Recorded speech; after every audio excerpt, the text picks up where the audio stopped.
So, chapters. I can't remember where we last left off, but we're going up to and including chapter 10 and the interlude, the short interlude after chapter 10 of Desolation Called Peace. So again, it's a good book, but I'm not enjoying it as much as A Memory Called Empire. My biggest complaint with this one so far is it feels like Mahit and Three Seagrass are sort of, there are heroes, there are main characters, and they've come from the really great story of the previous book, and we're sort of in a sort of a serial comic book way, we're shoving them into a new adventure. This time it's first contact with an alien species. Oh no, there's a dangerous alien species that's attacking the Empire. Who should the Empire of like thousands of worlds with billions and trillions and quadrillions of citizens, who could they choose to initiate first contact? Why are heroes from the previous book a ambassador and a liaison? It seems that part just seems very strange to me. But I mean, plot wise, in this one, Three Seagrass, she makes her way to Lizelle Station. There she picks up Mahit Zamare. They continue on their way and get to the fleet. They get the audio recordings of the previous the previous sort of events, the previous battle, I guess, previous contact with, I've just said previous like 6 times, with these aliens, and by splicing and cutting the various sounds that they hear and associating those sounds with the events as they're occurring, they're able to somehow sort of create their own sentence. I don't think language works like this. Like if you hear someone, basically it's like the ship is attacking the other ship. The sound they use during this must mean attack. When they first approach the hostile planet, the sound that they hear must be a warning. When they try to run away, the sound they hear must be something about pursuing or victory. And they make these grand assumptions and splice together a sort of message, and within a few hours, mind you, these are not linguists, they are not scientists, they are an ambassador and her liaison, who's like sort of a bureaucrat from the information ministry, which is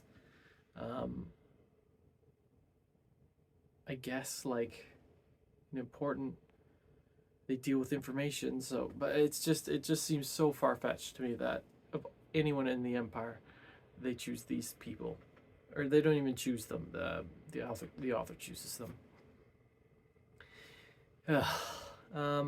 But anyways, the message works. The 2 ships, a big one and a smaller one, alien ships, appear at the very edge of the visual range of the larger ship, not the larger ship, the human ship, flagship, which tells me that the aliens are aware of the technological capabilities of the humans. If they can appear just on the edge of their visual range, then they must have some understanding of where the edge of that visual range is. And now they need to try and find, like, they've been repeating this message that they've spliced together that's supposed to be, come and speak with us and it'll be great, basically. So they send that message, the aliens show up, and then they have to quickly come up with a new message, and their new message, based on the very small sample size of alien sounds that they have, they've somehow Oh, they also use visual. They draw like pictures in this one, so it's not just auditory. They also use a visual representation to try and communicate to these aliens that they want to meet on neutral ground, which is the planet underneath them. So they're going to try and bring Mahit and Three Seagrass, presumably, meet with some aliens on the planet and hash things out somehow. That's the plan. That's sort of the gist of this section. It's kind of a larger section. We're over halfway through the book now. But there's also a lot of political sort of stuff, much like the previous book, political machinations. There's stuff on Lizelle Station that's happening. The pilots and the miners don't trust Heritage. Heritage wants Mahit Zamare, wants her and her Imajo line with Iskander, wants it removed from her body and destroyed, or wants Mahit destroyed, but decides to basically just let her go with Three Seagrass, because that sort of gets the problem off Lizelle Station, gets that sort of cultural takes colony philic taint off the station, so they don't have to worry about it. But yeah, there's a sort of a schism in Lizelle Station between Heritage and the pilots.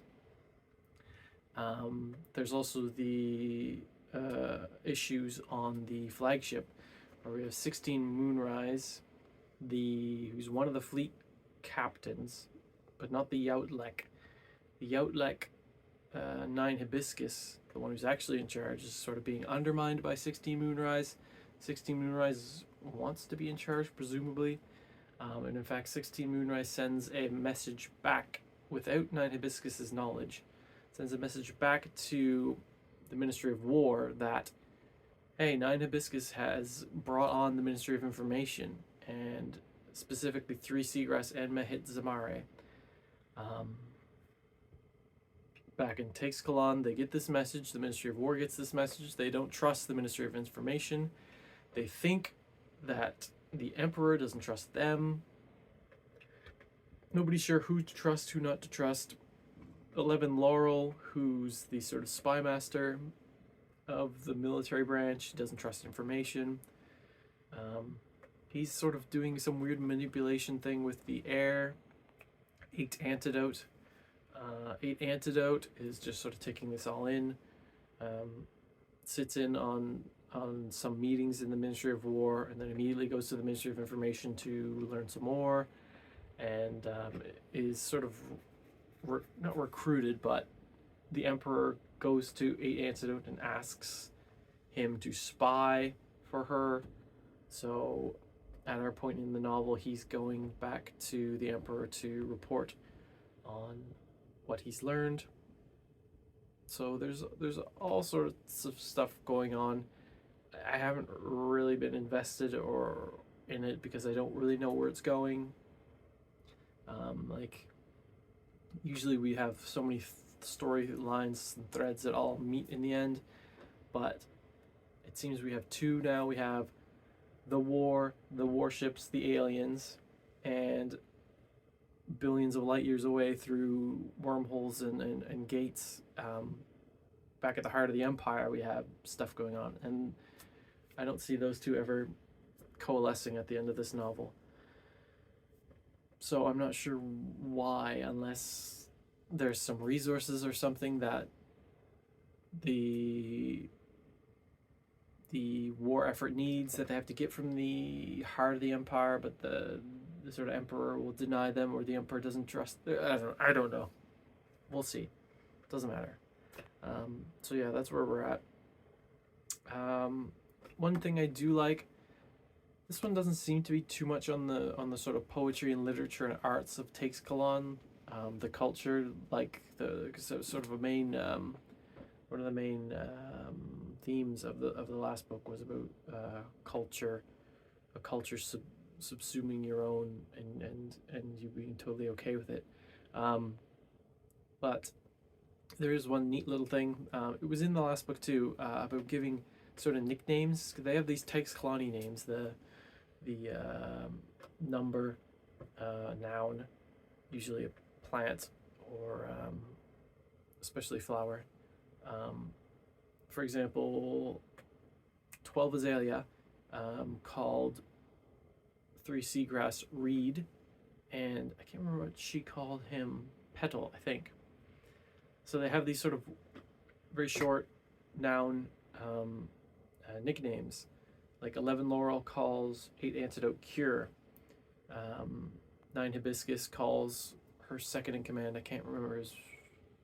It's something locust, I think. Calls him swarm,